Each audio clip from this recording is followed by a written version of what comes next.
जितनी पार्टियां आती हैं, बड़ी बड़ी सरकारें आती हैं, आप जितने राज्य देख लो, हर राज्य के अंदर जैसे अपने यहाँ भी एक है, इन्वेस्ट पंजाब है, इन्वेस्ट गुजरात है, इन्वेस्ट महाराष्ट्र है, इन्वेस्ट फलाना ढिमका, ये अच्छा है, उस ऐसा नहीं कि वो गलत है, वो होना चाहिए। सब बात करते हैं 3,000 करोड़ की इंडस्ट्री आ गई, 4,000 करोड़ की इंडस्ट्री आ गई, 10,000 करोड़ की इंडस्ट्री आ गई, ये पंजाब में भी आ रही है, अच्छी बात है, आनी चाहिए।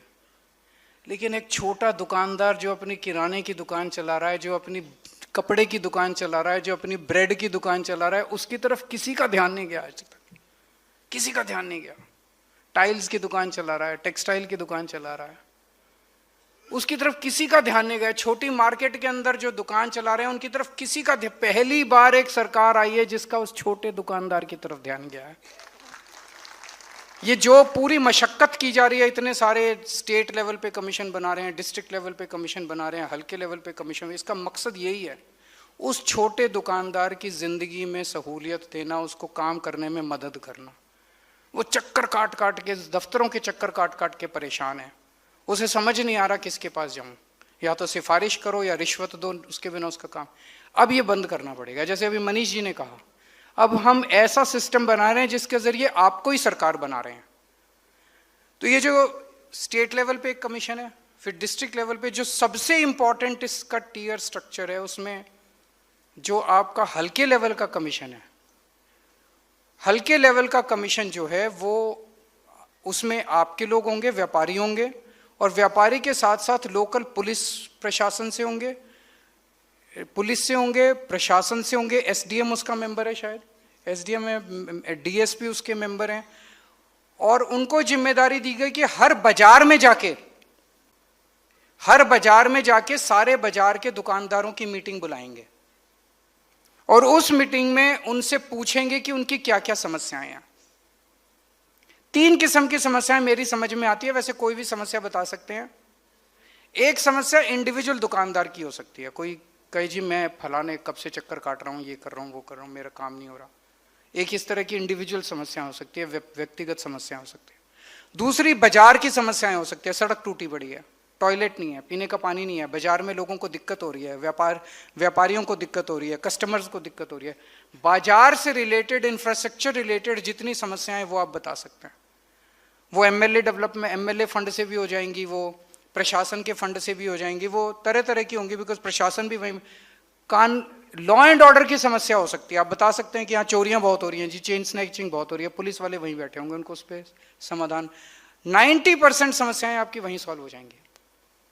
इसके बाद आपकी पॉलिसी लेवल की समस्याएं हो सकती है जी, सरकार ने ये ओटीएस पॉलिसी जो बनाई ये ठीक नहीं है, इसमें ये कमियां हैं, सरकार को ये पॉलिसी बनानी चाहिए, ऐसी पॉलिसी लानी चाहिए।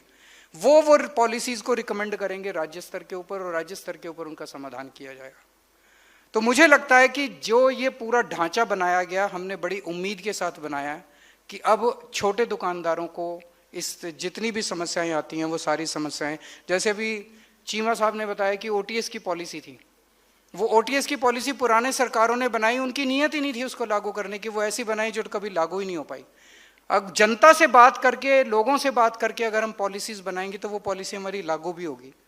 जो पॉलिसीज हम बनाएंगे वो आप तक पहुंचाने में भी मदद मिलेगी इन सारे कमीशंस के जरिए। तो मैं आज बहुत खुश हूं कि इन सभी कमीशंस की आज शुरुआत की जा रही है। हमें उम्मीद है कि पहली राउंड ऑफ मीटिंग्स पंजाब के छोटे बड़े सारे बाजारों के अंदर एक राउंड मीटिंग पहले 3 महीने के अंदर कंप्लीट कर ली जाएगी। उसका फिर सारा लेखा जोखा लेंगे, जो on the spot problem solve हो सकती हैं वो ऑन द स्पॉट की जाएंगी, जो राज्य स्तर पे आएंगी उनको राज्य स्तर पे किया जाएगा, और फिर 3 महीने के बाद नेक्स्ट राउंड ऑफ मीटिंग्स आप लोगों के साथ करेंगे। आप लोगों ने अभी तक हमारा बहुत साथ दिया, आप ऐसे ही आगे साथ देते रहें, आशीर्वाद देते रहें, प्यार देते रहें, इसके लिए बहुत बहुत शुक्रिया और बहुत बहुत शुभकामनाएं। अभी एक साहब ने उधर बोला, बड़ी सही बात बोली, अभी तक हमारे देश के अंदर व्यापारियों को लेके, बिजनेसमैन को लेके एक बड़ी गंदी धारणा है। जितनी सरकारें आई, जितनी पार्टियां आई, सब लोग व्यापारी को चोर समझते हैं। आपने बोला सब सरकारों को लगता है कि ये चोर है, इनसे लूटो, इनको लूट लो। जो सरकार है वो भी ये समझती है और जो पार्टी है वो भी पीछे नोचने में लगी हुई है। सरकार नोचती है टैक्स के जरिए, जीएसटी के पूरा जो रिजीम है इसको तो हम बदल नहीं सकते, भगवान करे एक दिन हमारी केंद्र में सरकार बने और आप लोगों को जीएसटी से छुटकारा मिला है। हम लोग टैक्स टेररिज्म चल रहा है एक तरह से, एक तरफ सरकार नोचती है आप लोगों को टैक्स के जरिए और दूसरी तरफ पार्टियां नोचती हैं। उनको केवल आपकी याद आती है चुनाव के टाइम में पैसे नोचने के लिए, डोनेशन के लिए, और पूरा 5 साल आप लोगों से रिश्वत लेने के लिए। तो चोर समझती हैं सारी सरकारें, हम ऐसा नहीं समझते। मैं एक व्यापारी परिवार से आता हूँ, एक व्यापारी का दुख दर्द समझता हूँ। मेरे पिताजी तो नौकरी करते थे, लेकिन मेरे दादाजी, चाचा जी, मेरे नाना, मामे, सब पूरा परिवार हमारा बिजनेस में था। तो मेरे को याद है जब छोटे बच्चे होते थे, गर्मी की छुट्टियों में गांव जाया करते थे। सिवानी गांव है एक भिवानी में, वहाँ पैदा हुआ मैं और वहाँ से हूँ। तो मेरे चाचा जी की किराने की दुकान थी बस अड्डे पे। तो जब गर्मी की छुट्टियों में जाते थे तो सारा दिन, कई बार ऐसा होता था कि पूरी दुकान मैं ही संभालता था कई कई दिनों तक छुट्टियों में। तो एक दुकानदार की जो पीड़ा है, जो दर्द है उसका, बेचारा 24 घंटे काम करता है, 24 घंटे रात दिन काम करता है, इतने बड़े बड़े रिस्क लेता है, उसके बाद मुश्किल से थोड़ा बहुत पैसा कमाता है। उस पैसे से सरकार को टैक्स देता है, 4 आदमियों को नौकरी देता है, उसी पैसे से अपना परिवार पालता है। और उस पिंड में या उस शहर में जितनी दान पुण्य की एक्टिविटीज होती हैं सारी उसी के पैसे से चलती हैं, उसी के दान के पैसे से चलती हैं। और फिर भी सरकार सोचती है, पार्टियां सोचती है चोर है ये। तो आपका दर्द समझता हूं, और मैं ये भी समझता हूं कि कोई भी मुल्क, कोई भी देश तब तक तरक्की नहीं कर सकता जब तक अपने छोटे से छोटे दुकानदार की हिफाजत ना कर सके, उसको सहूलियत ना दे सके।